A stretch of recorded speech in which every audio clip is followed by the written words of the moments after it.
Hey, what's up? What's going on, everybody? What the fuck is up, everybody? It's that half-breed here, bringing you guys some more One Piece content, and this is part 2 of our speedrun every leader in the game decklist series, where I did a speedrun of trying to win a game with every single leader that is currently out on the sim. That's OPO1 through OPO5, and all the promos and all the starter decks.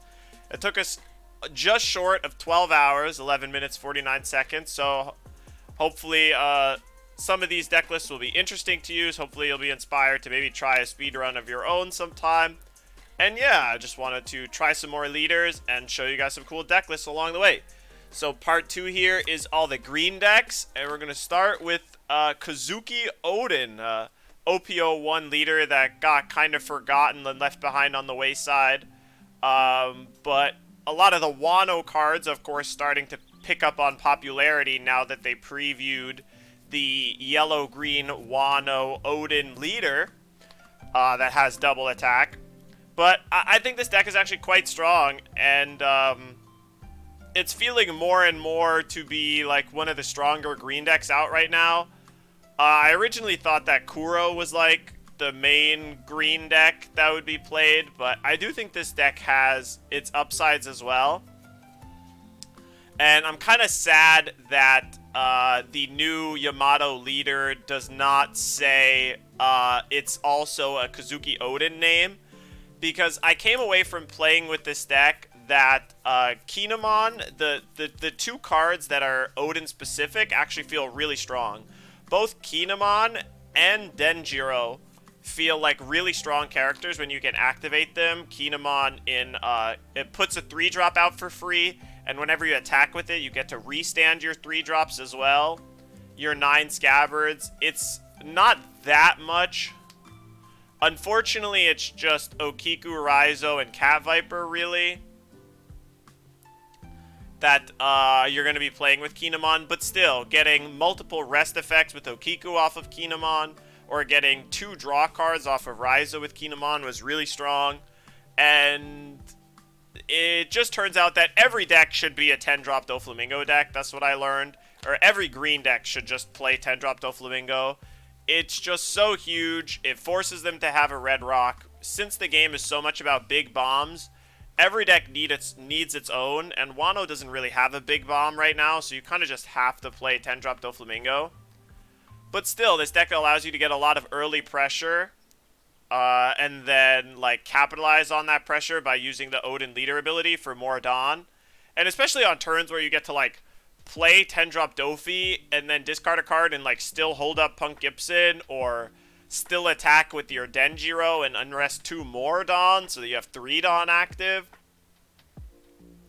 It leads to a lot of cool shenanigans, and in the late game and even in the early game, the leader ability can provide you a lot of power. Of like discarding a card for 2 Dawn is actually like pretty good value. It's not something that's unreasonable. It is like a cost you would play on a lot of your cards, you know? If you had a 2-cost card in your hand that said as an alternate cost, you can discard a card and cast it for free, you'd probably play that card a lot, right? Just like,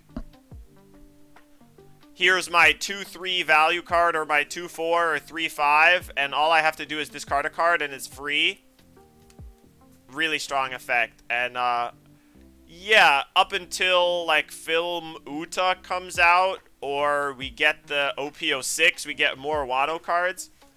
If you have not tried this green deck yet, and green's your favorite color, I highly recommend it. I think it's very good. And then right after this, we have what I think is the slightly worse version of basically the same deck, which is Kinemon. So here we have the Kinemon deck list. It's really similar to the Oden deck list, but you don't get to play the good, cool, fun cards. There's no Denjiro, there's no Kinemon. You're just kind of obligated to hope that you can use Kinemon leader ability to curve out. When you can curve out, it's nuts. When you go like 2 Dawn Okiku into 4 Dawn Yamato into 7 Dawn Oden, then, like, it is good, and you are doing something that's very powerful. And I do like the turns where you can play Banish Yamato and Toki. But this deck is really like, if you do not get ahead early, it's going to be really tough for you to keep up. And it doesn't have the same, like, mid-range power threats that Oden has, right? Like, obviously, we know 10-drop is good. 8-drop Oden is alright, but it's a lot worse in a world of Red Rock where you're never going to get the on-KO ability, really.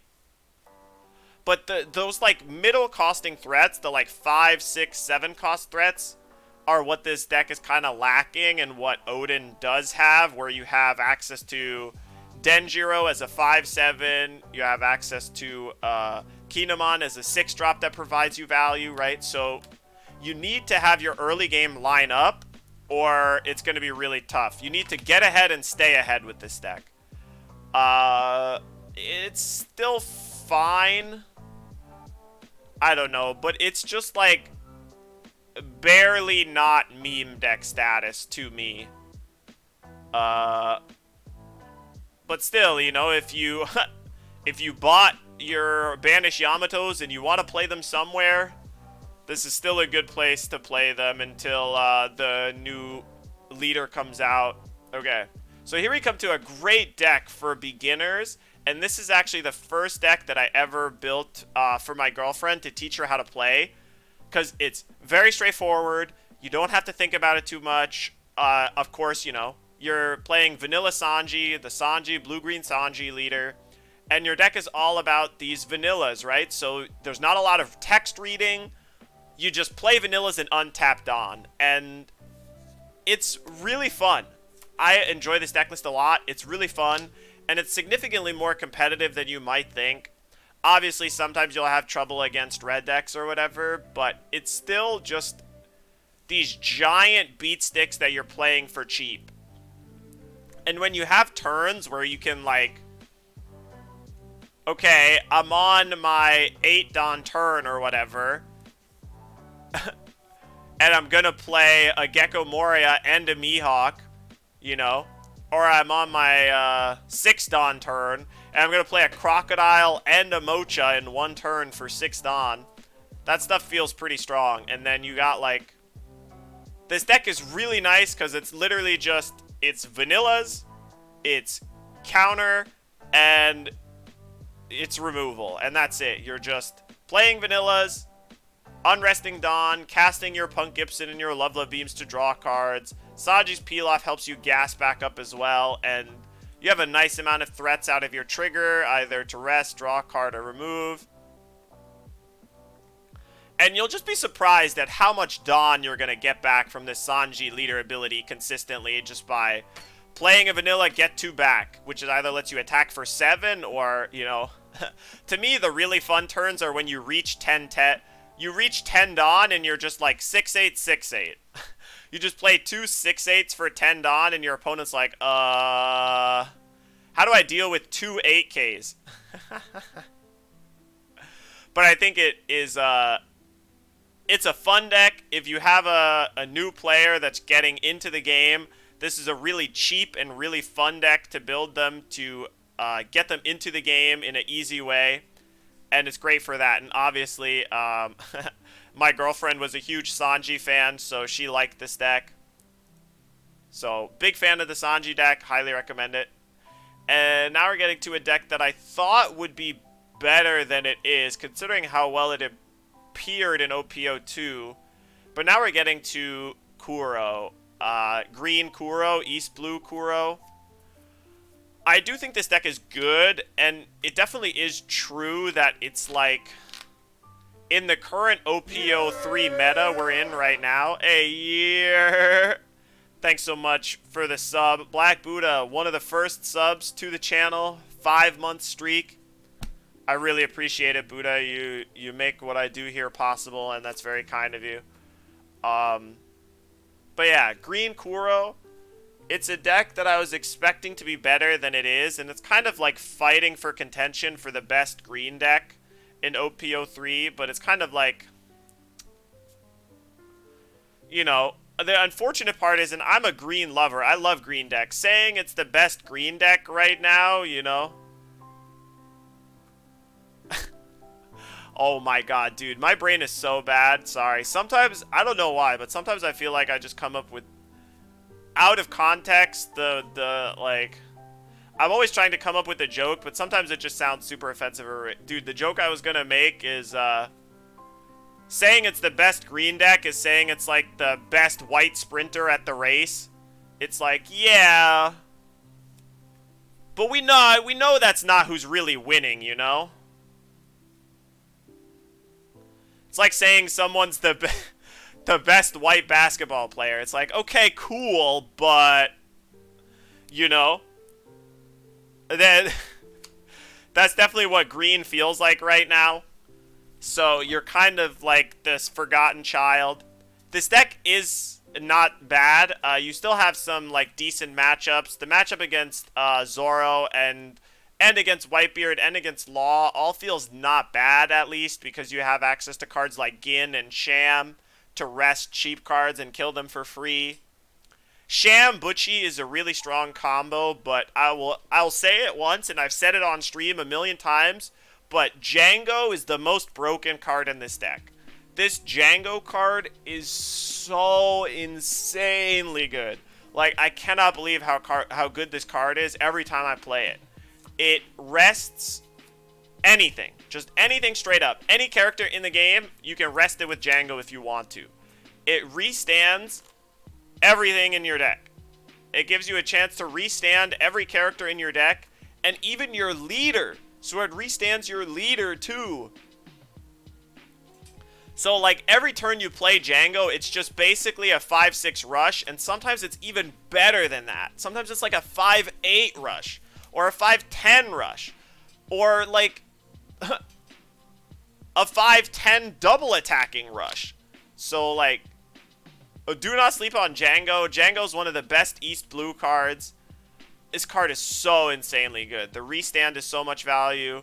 The rest you're going to do less often than the restand, but it's just good stats, good effect, good body. Would I ever put Spiderweb in this deck? No. There's no character that we really want to defend outside of like Krieg and Kuro. And this is like an aggressive deck. Punk Gibson helps you rest blockers in the late game. Helps you race if they have 4 costs and stuff like that. Yeah, this deck is all about, like, you have to race them and try and end the game with small pokes frequently, right? You know, poke for 5. You know, play Sham Butchie. The following turn, play Django, attack for 5, attack for 5, attack for 5, right? And you need to chip down, because if the game goes too long, Kuro's going to lose. So you have to end the game. And Spiderweb isn't good at helping you end the game, but Punk Gibson is, which is why I'm a big fan of Punk Gibson and a huge advocate for it. Alright, next green deck we got to talk about is the other East Blue deck, and that's Arlong. And this is my new OP04 version of Arlong, which is fine.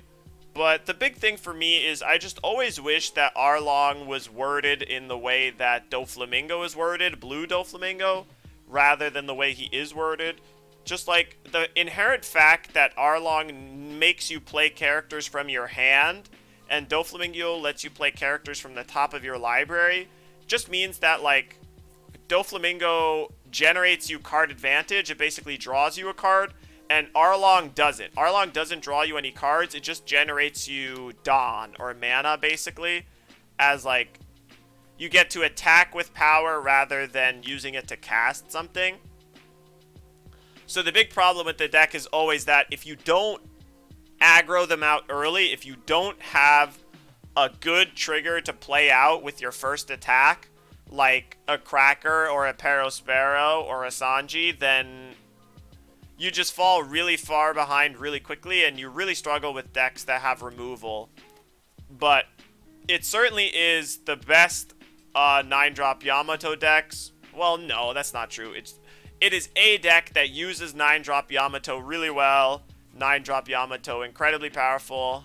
It's probably the best 7-drop Big Mom deck because you really want to be aggressive, and Big Mom really helps you with that plan. But it's mostly just Yeah. Uh, it's significantly worse yellow Katakuri with a couple of East Blue cards. Of course, Django is good. Django is still really good. It's still really good in the Arlong deck to restand your leader. Less good than it is in Kuro, but it's still worth including, and Gin really, really helps against the red decks, and even sometimes the blue decks, where you can rest their Miss All Sundays and their Pacifistas and stuff like that. This deck is very tempo focused, and it relies very heavily on hitting these bombs in the late game as well, but if if you love you some Fishmen and you want to cast yourself some triggers, if you want to trigger your opponent, then I do like this deck with the new addition of a Banish card with trigger that feels pretty good. So, not the best deck, but again, if Arlong is your bae, this is the version I recommend. Okay, now we're hitting a deck that everyone knows about, kind of. And that's Gurple Doflamingo. Now, in this deck, the main decision you have to make is whether you want to play Brook and Usopp, or whether you want to play 4/6s instead to play off the Luffy. I think it's better to play Brook Usopp, because that really helps your like red deck matchup. Though the 4/6s are, of course, a little bit better against Whitebeard. But it's just with this deck, you have to go fast. And the big issue with the deck is always by far that the games where you draw Nami are just light years different from the games where you don't draw Nami, right? Like, having Nami versus not having Nami literally makes this deck a potential tier 1 deck to a like tier 3 deck if you don't have Nami. So just remember, my rule with this deck is I mulligan every hand that doesn't have a Nami or Buena Fiesta to find a Nami. Because you need Buena Fiestas. Though a lot of times you don't even want to play the Buena Fiestas, you'd rather keep them in hand, but sometimes you just have to, because if you don't draw Nami, you're going to run out of cards, and you're not going to have anything to protect with your events. That's the thing, is this deck plays a lot of cards that don't attack or don't advance the game, right? You have like 8 to 10 events. You have, 8 to 10 2Ks. So you're just going to have a lot of cards that don't affect the board in any way. And if your opponent just goes like, 3000 World, Red Rock, or Fire Fist, Jet Pistol, then you're going to have a tough time. Though this deck does have it's one of those things where if you do have a Nami or you do have a Tesoro and it doesn't die right away, you can absolutely just run away with the game. And the deck is definitely really good at spamming out a lot of blockers, Luffy into Uta, Diamante or Queen. And then you can defend yourself really well in the late game. You have to be a little bit more precise and careful with this deck than you might think, because you will end up with a lot of blanks stuck in your hand that you can't all cast. You're only going to be able to cast one event during most of your turns, most likely. So, be sure you're precise with your Dawn. Make sure you attack enough to actually get the game over with. And, of course, 10-drop is your main win con. If you can play 10-drop into 10-drop into 10-drop, there's a lot of decks that just fold to that instantly. So sometimes it's worth to wait to play 10-drop until you have a second one to follow it up after. That's definitely a tip I would give to all my green players and Gurple Doflamingo players out there. Sometimes you don't have to play 10-drop Doflamingo right away. You can wait and try and play multiple in a row. Okay, next we got a deck that I built in paper and that I actually have a lot of fun with. And that is green-black Issho. And now this is a deck where the two color combinations actually work really well together. Where you have, like, one of black's biggest issues to me was that you had to discard a lot of cards for all your effects. But you didn't have a lot of ways to get those cards back. You kind of had Kuzan to draw cards, but that was it. And then, Brand New kind of as your searcher. but adding the green cards really helps get you a lot of cards a lot of extra card draw and card advantage. You got Killer, which draws a card. You have Bonnie, which draws a card. And Law, of course, lets you return your Bonnies and your brand news to your hand for extra value. So it's a lot easier in this deck to have plenty of cards and be able to kill anything you want. Now, to me personally, the biggest trap with the Issho deck is just trying to play new cards, right? Like, it's tempting to want to play, like, Fukuro or Bartolomeo or Sabo, but I just opted against it because the way it works out perfectly right now is you want to play Supernovas and Navies because you have a Searcher for both of them and they're really good. And the best thing, of course, is you have this 5/4 X-Drake, which is both a Supernova and a Navy card. So it's searchable off both, which really helps your odds. And it just means you'll always be able to draw cards and churn through your deck. And you can get into late game scenarios where it's like, okay, I have a Garp and a Bonnie and a Kuzan. Okay, they can never win the game ever because I draw a card with Bonnie, I discard a card with Garp to kill whatever I shrank with my Kuzan, and then I can just untap one of the three and, you know, keep going, keep spinning. And this deck makes maximum advantage of both halves of the Issho leader ability. The cost reduction is really good on your removal spells. It makes X-Drake kill 5 costs. You know, Sakazuki kills 6s. Garp kills 5s. Just with 1 extra Dawn. And the end of turn untaps every single card in the deck except for Sakazuki, Issho, and Kid. So you can get to attack with a lot of your blockers and still block with them. You can activate your Bonnies and then untap them end of turn so they can't get attacked. You can untap your Tashigi so you can keep reactivating them. There's a lot of tricksy stuff that you can do with this deck once you play it more that I really like, and it's a really nice value removal deck. It's not the best, but out of all the new leaders, I've sort of come away feeling that this might be better than some of the other leaders, where initially I thought it was maybe worse than leaders like Crocodile or Vivi, but I definitely feel like it's better than both Crocodile or Vivi, and it's actually close to as good as Queen in my eyes, you know, with Rebecca edging out as the best new leader, probably. But this deck is all old cards, which is nice, literally just the leader, and OPO1 starter deck cards plus OPO2. So you don't need to buy any new cards, just a new leader and you'll be fine. Okay. Now here we have a deck where I don't know what to do with it. I kind of feel like I won with it by luck.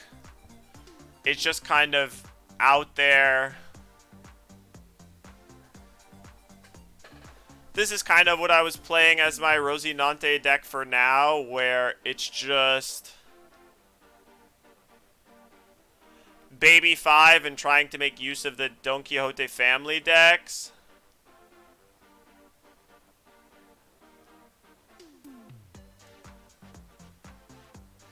Where, like, I don't know, the biggest strength of his deck is that you can block for your Baby 5s, for your Rosinantes, and you still get all of the really good Doflamingo family abilities, like Sugar, like Machvice and Senior Pink kind of are like a little I'm not sure of. I'm still testing them. And then 10-drop, searchable 10-drop Doffy is mainly where you're going to be doing. I'm still not sure exactly how to play with this leader or what you really want to be doing with the blocker leader effect. Blocker on a 4-life leader just feels awkward, and, you know, we basically won our game with this deck because we had an early Baby 5 into multiple 10-drop Doffys, where it's just like, if you can search up 10-drop Doffy and just play multiple of them, again, that's like a good game plan for any and every green deck.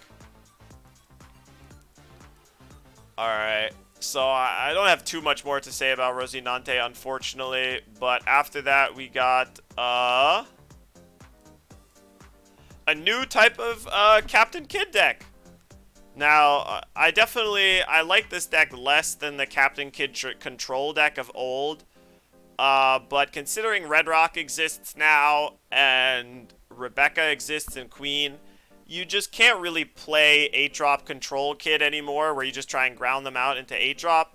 There's too many ways to deal with 8-drop, too many things that are 10 or 12k that can just attack into it easily. So you kind of have to take a different route, and with this deck I'm trying to maximize the potential of the new Rosinante Secret Rare. So we have 1, 2, 3, 4 cards that we can put off the Secret Rare.